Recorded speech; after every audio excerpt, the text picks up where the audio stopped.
Bonjour.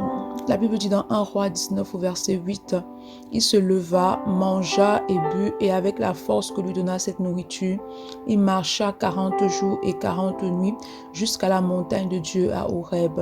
On a Élie ici qui se trouve dans le désert et le Seigneur lui donne une nourriture qui n'est pas une nourriture normale parce que dès lors qu'il a mangé cette nourriture, le verset dit qu'il a marché 40 jours et 40 nuits sans s'arrêter. Donc c'était une nourriture spirituelle. Il s'agit ici de quoi? Il s'agit ici de la parole de Dieu. Est-ce que tu as faim de la parole de Dieu? Est-ce que tu as soif de la parole de Dieu?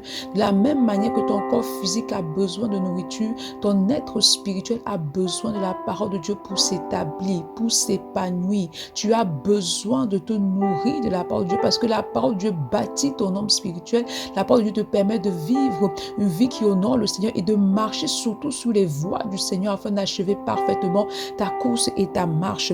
As-tu faim de la parole de Dieu? L'Église est faible parce que les chrétiens ne veulent pas lire la parole de Dieu, ils ne veulent pas passer du temps dans la parole de Dieu. Et pourtant, c'est le canevas que Dieu nous a donné, c'est le manuel que tu as besoin, dont chaque chrétien a besoin pour mener une vie qui honore et qui agrée le Seigneur parfaitement. Donc, il est important que tu demandes au Saint-Esprit ce matin d'activer en toi la soif de la parole de Dieu. Demande au Saint-Esprit de déposer en toi le désir et la faim et la soif de la parole de Dieu ce matin. Bonne journée. Shalom.